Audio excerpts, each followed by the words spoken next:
Those were the two cars that made me stop trusting my own head. One gray, one dark blue, same make, same body, as if they'd rolled off the same lot on the same day. I'd been on US 95 for about 2 hours when I realized the gray one had been with me since the end of Oklahoma, and the blue one pulled in right after, when the gray one drifted to the other side of the lane. I looked in the side mirror, adjusted the angle slowly, and watched them both for about 40 minutes, each at its own pace, as if they had nothing in common. But every time I changed lanes, one of them accelerated. Only one. The right one. The cargo was pharmaceuticals, insulin and some other controlled medications packed in thermal boxes at the back of the trailer. It wasn't the kind of cargo I picked up every week.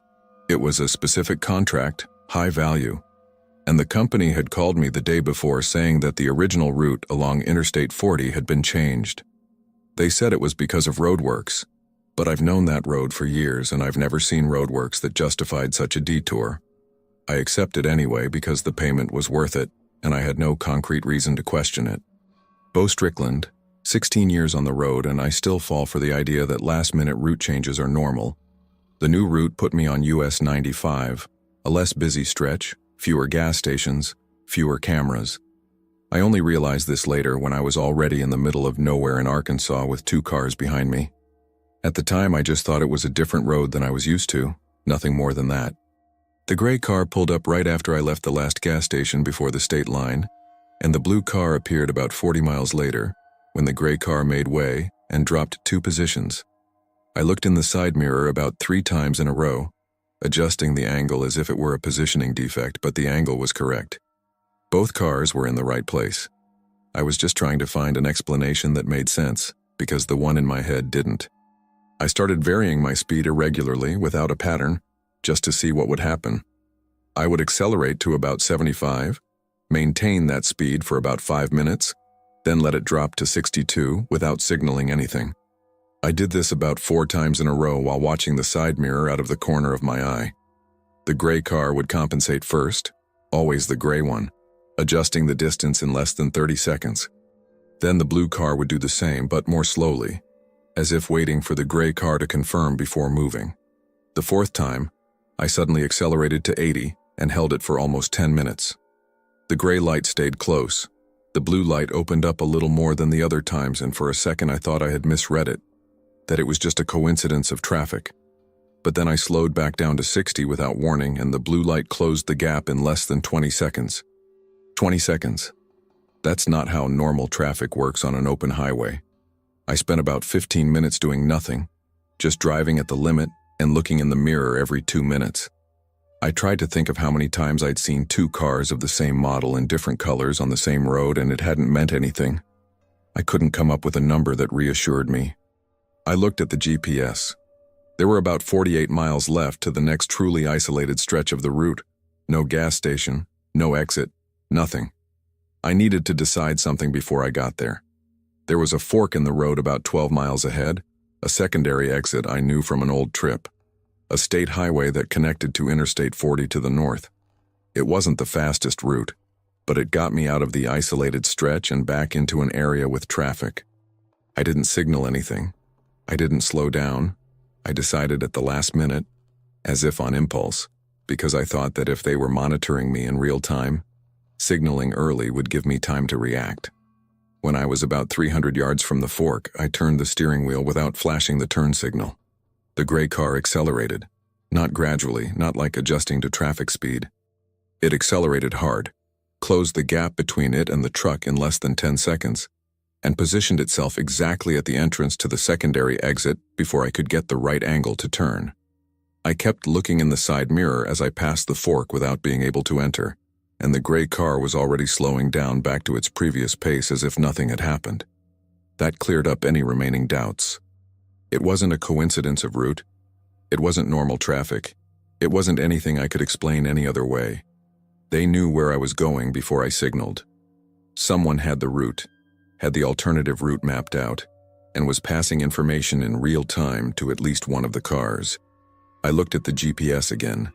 23 miles to the start of the isolated section. The blue line narrowed the distance by another 100 meters while I was looking. I was 18 miles from the isolated stretch when I saw the sign for the county police station. A small structure, 2 patrol cars in front, lights on. I gradually reduced my speed, as if I were noticing a problem with the truck, and pulled over to the shoulder before the entrance. I turned on the hazard lights, got out slowly, and walked around the rear axle as if I were inspecting something. The 2 sedans passed by without stopping at a normal pace, as if they were any other car on the highway. I went into the gas station and spoke to the officer at the counter. I told him I was hearing a strange noise in the axle and asked if I could stay in the parking lot while I called company support. He agreed without any problem. I stayed there for about 8 minutes, enough time to make it seem real, and then I decided to recount what I had seen.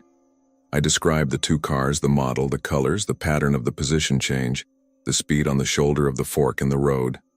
The officer listened to me without interrupting, and when I finished, he picked up the radio.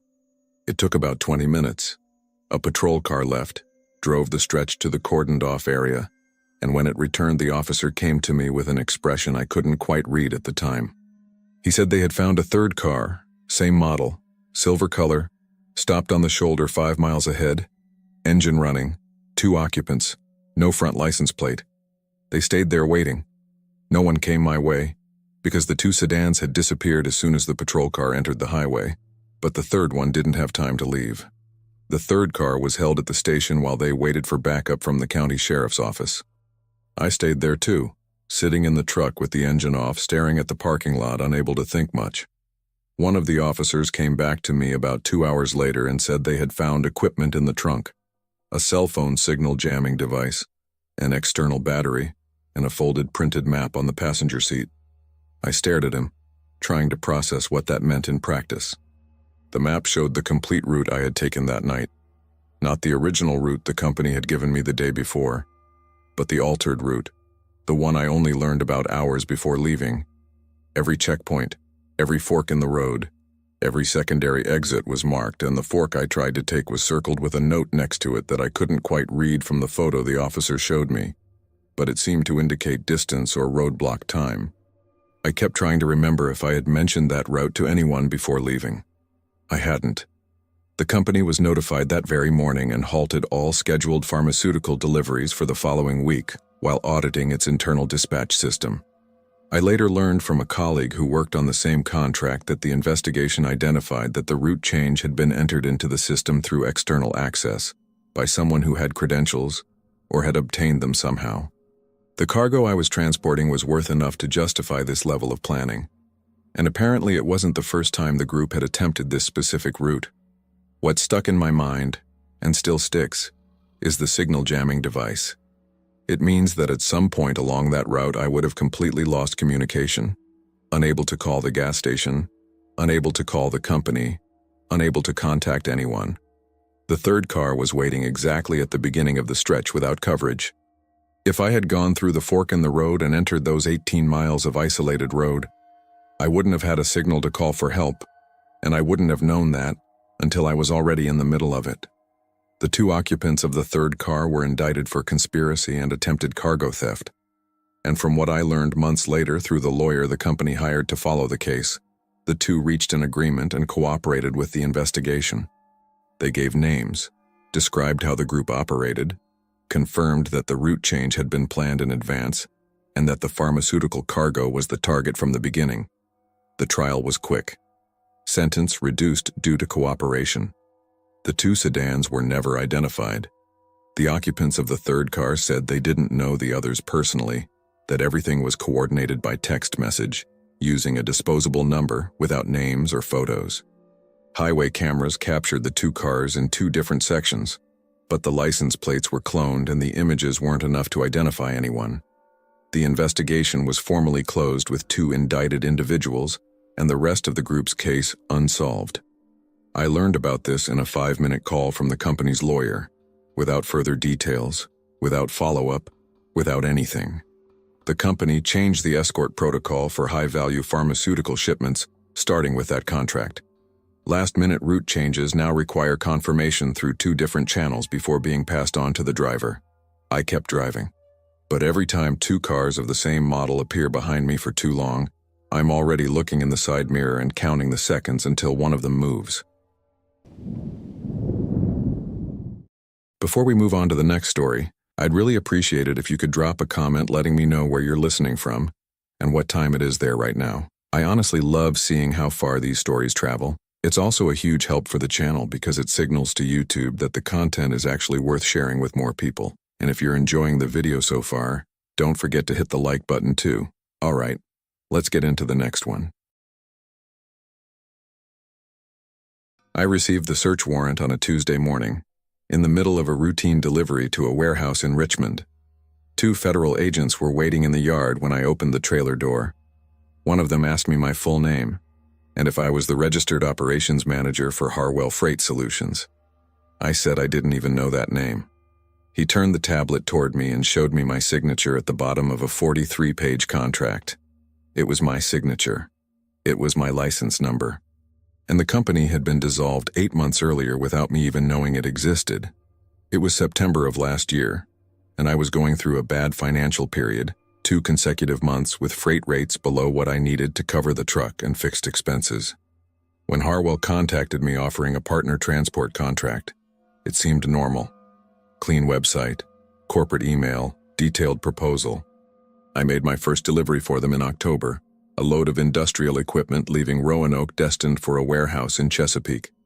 Payment within 48 hours. No delay, no problem. Stuart Lane, 14 years driving around Virginia and neighboring states, and I'd never had a serious problem with any contract.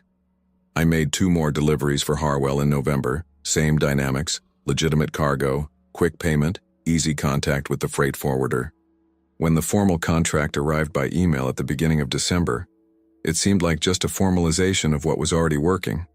43 pages, professional formatting, all with the company logo in the header.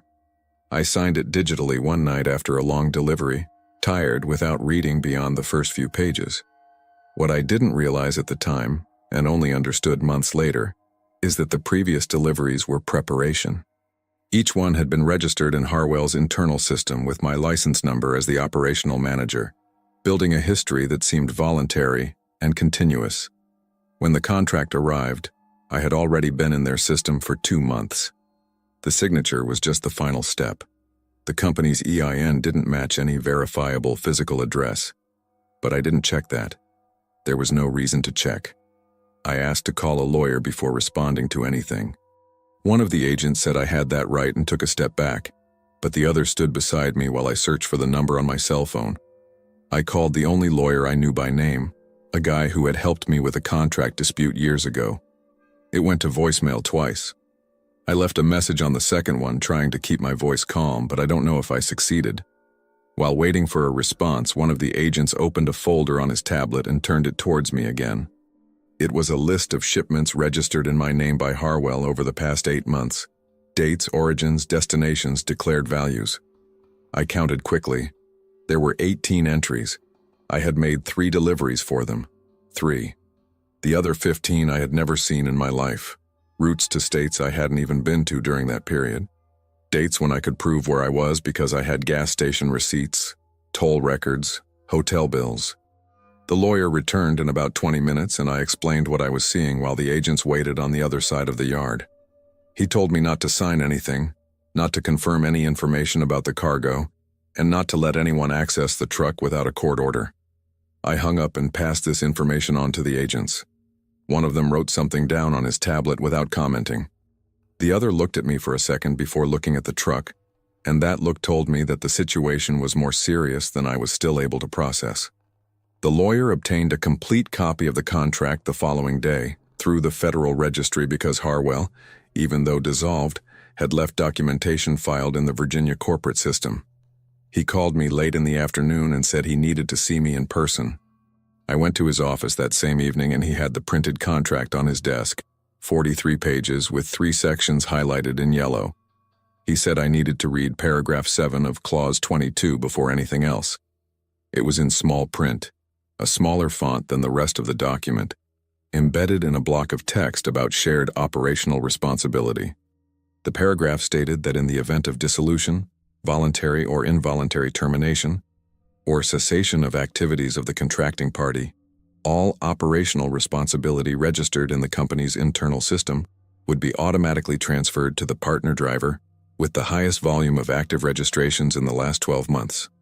I was the only partner driver with an active contract at the time of dissolution. The other two people who had signed similar contracts had terminated their relationships months before.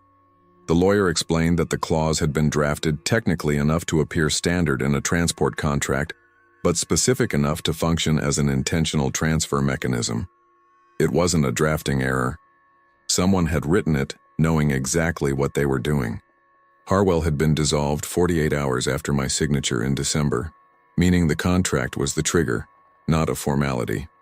They waited for me to sign to close the company and activate the transfer. What tripped me up was understanding the sequence in order. 3 legitimate deliveries to build trust, a contract sent when I was already tired and needed money, immediate dissolution after signing, and 15 fictitious loads already registered in the system before I even signed, just waiting for the formal link to be established so they would be in my name. 8 months of planning. I entered the scheme on the first delivery and didn't even know it. The notification arrived by email and mail on the same day, a Thursday morning, 3 weeks after the incident in the Richmond parking lot. Temporary suspension of the business license while the federal investigation was underway, indefinite term, with immediate restriction on operation in any state. I printed the document, read it 3 times in a row, and still stood there for about 2 minutes in front of the printer, unable to organize what to do first. Without a license, I couldn't operate. Without operating, I couldn't pay for the truck, and without paying for the truck in 2 months, I would lose the financing. I called the lawyer as soon as I could speak properly. He had already received a copy of the notification through the system and said he had spent the previous night rereading the entire contract for the 3rd time. He found something in Clause 22 that the federal agents apparently hadn't explored yet. A subparagraph below the section transferring responsibility that conditioned the transfer on the express or tacit acceptance of the partner driver within a period of 30 days after dissolution. I had never received any communication from Harwell after the dissolution. No email, no notification, nothing. The lawyer said that this created a viable objection, that the automatic transfer could be considered invalid if I had never been formally notified of the company's dissolution and the activation of the clause. It was technical, it was slow, and it didn't guarantee anything in the short term, but it was the only real path that existed within what the contract had left open. He filed the objection that same afternoon. The license suspension remained valid while the process ran its course. I was out of work for 8 months. For the first few weeks, I still thought it would be resolved quickly, that the appeal would be reviewed in days, that someone would look at the toll and GPS records and understand that I couldn't possibly have been on the routes of those 15 loads. It wasn't like that. The federal process has its own pace and doesn't speed up just because you have a loan coming due. I lost 2 installments on the truck before I could negotiate a temporary suspension with the finance company, and even then, I spent the next 8 months not knowing if I would be able to keep the vehicle in the end. The investigation progressed in parallel, and the lawyer passed on to me what he could. Harwell Freight Solutions had operated a similar scheme in at least 4 other states in the previous 3 years. Always the same pattern.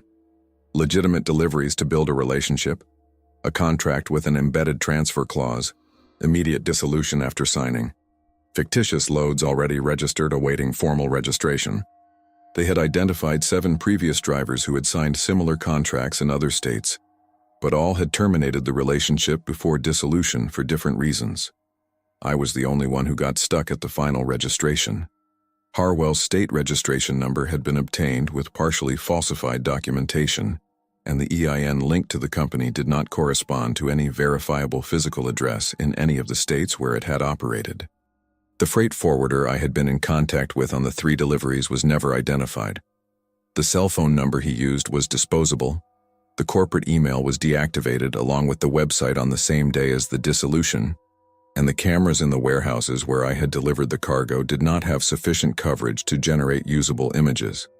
The court decision regarding the appeal came out in the 8th month. The judge accepted the argument in the subparagraph, considered the transfer invalid due to lack of formal notification, and ordered the dismissal of the charges against me. The license was reinstated within 2 weeks. I had lost 8 months of work, accumulated debt with the finance company and suppliers, and had my name associated with a federal lawsuit that any contracting company could see with a simple search. The dismissal doesn't erase the record of the lawsuit. It only adds the result. I started driving again after my license was reinstated, but the case still shows up in any federal search for my name, with the result of archived right below. 2 companies refused to contract with me in the first few months without explanation, and I didn't need to ask why. The lawyer is still following the case residually, hoping the investigation will advance enough to identify someone, but he told me earlier this year that the chances diminish with each passing month without a new lead. The people responsible for Harwell were never found. The scheme was simple enough to be replicated in any state with any company name, and specific enough to work only with the right driver at the right time. I was the right driver because I needed the money, I accepted deliveries without question, and I signed a 43-page contract one night when I was too tired to read. Stewart Lane, 14 years on the road, and all they had to do was wait for the moment I would sign without reading. It didn't take long. The left fog light started flashing on its own on a steep downhill stretch in West Virginia. Around 11 o'clock at night, a section with no shoulder and no cell phone signal. 3 short pulses, 2 long ones, a pause, 3 short ones again. I thought of an electrical fault. I thought of road vibration. I thought of everything that makes sense when you're alone in the mountains and something in your truck starts acting on its own. Then I looked in the rearview mirror and the car behind me flashed its left headlight in the same pattern. Exactly the same. I had left Beckley around 8:30 p.m. with a load of construction equipment for a warehouse in Morgantown, due before 6 a.m. The main route along Interstate 79 had roadwork signs since the previous week, and the GPS sent me onto a mountain state highway I knew by name but had never driven at night. I accepted because the stretch shortened it by almost 40 minutes and I was running out of time. I only realized I wouldn't have cell phone signal for a good part of the route when I was already too busy to turn back. Virgil Mack, 11 years driving through West Virginia and neighboring states, and I know mountain roads well enough to know when a stretch is normally empty and when it's unusually empty. That night was the latter.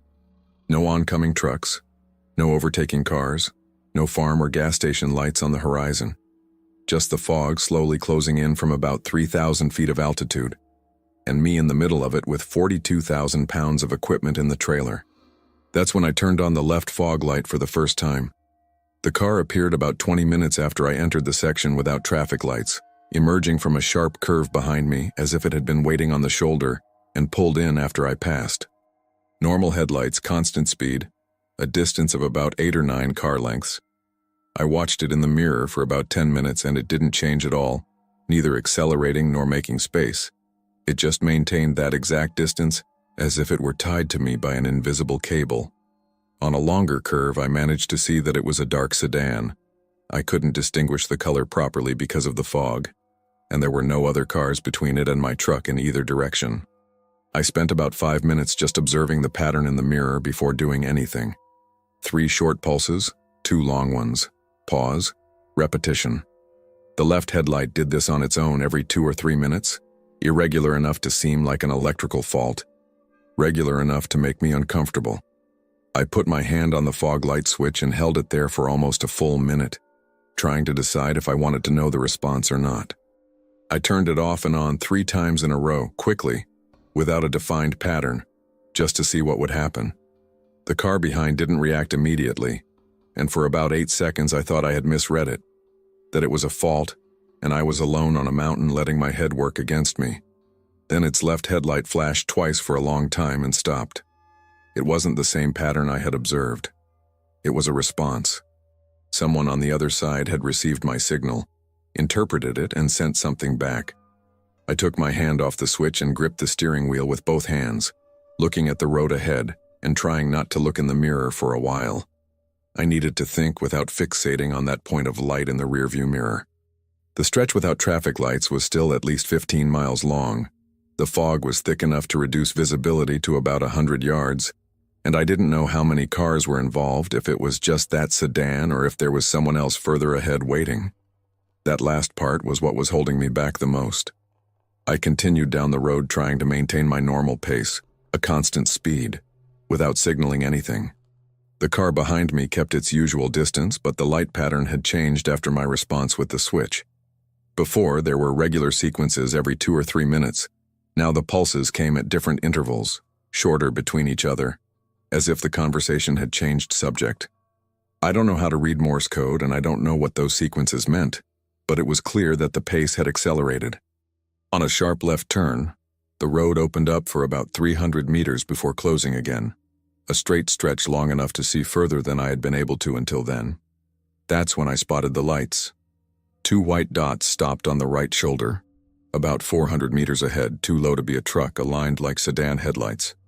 I stared at them for 3 or 4 seconds as I continued down the straightaway, and when I was about 200 meters away, the lights went out all at once, without any gradual change, without any warning, as if someone had flipped the switch as soon as they realized I could see. The car behind flashed its left headlight twice immediately afterward, almost instantly, less than 5 seconds after the lights ahead went out. It was communication. One warning the other that I had passed within their line of sight, or that I had seen them, or both. I kept calculating the remaining stretch without signal, still about 12 miles, and trying to remember if there was a shoulder wide enough to stop safely before that. I couldn't remember any, and slowing down for no apparent reason on a closed mountain stretch with 2 cars coordinating, one behind and one ahead, didn't seem like a smart decision. I made the decision on a sharp right-hand bend, the kind of bend where the car behind loses visibility for a few seconds before completing the arc. I waited until I was in the blind spot of the bend and turned everything off at once. Headlights, fog lights, parking lights, everything. The road went black. Not the kind of darkness you see when you dim the lights, the kind of darkness you feel in your chest, because you have no reference point for where the road ends and the ravine begins. I gripped the steering wheel with both hands and braked with steady pressure without locking, trying to stop the truck in a straight line in the dark. The car behind completed the turn, and its headlights illuminated the rear of my trailer for a second before it realized I had stopped. It swerved onto the left shoulder past me without enough speed to have been caught by surprise, which meant the abrupt braking hadn't been as unexpected as I needed it to be. I remained stopped with the engine running and no lights on, listening to the sound of its tires moving away in the fog. Then I looked ahead. The lights were there. 2 white dots on the right shoulder, less than 200 yards away, motionless, at the same low level I had spotted earlier on the straightaway. This time they didn't go out. They stayed lit still, as if the car no longer had any reason to hide now that the encirclement had closed in or had failed. It was impossible to tell which. I stared at those 2 points of light in the dark for about 10 seconds, unable to decide what to do, with the truck stopped in the middle of the road and 42,000 pounds of equipment behind me. I turned on the headlights at once and accelerated toward the lights before I had time to think better. When I reached the car's height, it was stopped on the shoulder with the engine running. A dark sedan, 2 occupants visible through the window, no movement. I passed them without stopping and continued accelerating until the first stretch with cell phone signal, which appeared about 8 miles later. I called 911 as soon as the first bar appeared on the phone and stayed on the line until a patrol car could reach the area. The police car arrived at the scene in about 25 minutes, and I went along in the truck, guided by radio. The 2 cars were abandoned on opposite sides of the road, one on the right shoulder where I had seen the lights, the other about 300 meters back on the left shoulder where the first sedan had swerved when I stopped. Both had their engines off, doors closed, and no one inside. The police checked both and called me to confirm that they were the cars I had described. They were. Cloned license plates on both, identified as such in the system in less than 10 minutes. The investigation took a few weeks, and the investigator in charge called me twice asking for details about the light pattern and the exact moment the fog lights had started flashing. On the second call, he asked if I had stopped the truck at any point before entering the mountain section, at a gas station, rest area, anything. I stopped at a gas station in Beckley before leaving, about 40 minutes before entering the state highway. He was silent for a few seconds and said that made sense. The electrical system for the left side fog light had been compromised at that stop in Beckley. The investigator didn't go into full technical detail, but said the device found in the truck was simple enough to be installed in under 2 minutes on a stationary vehicle and specific enough to interfere only with the fog light circuit without affecting the rest of the electrical system. This meant someone at the gas station had identified me as a target, approached the truck while I was inside paying or in the restroom, and installed the device before I left. I never noticed anyone near the truck at that stop. The residual effect was more concrete than I expected.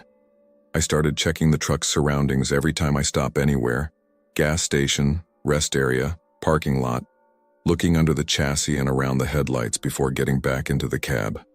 I refused 2 nighttime mountain routes in the following 3 months, both on stretches without cell phone coverage, and the company accepted without question after I explained what had happened. Nighttime trauma is the word the investigator used in one of the calls. I hadn't thought of it with that name before, but it fits. The investigation was formally closed without indictment.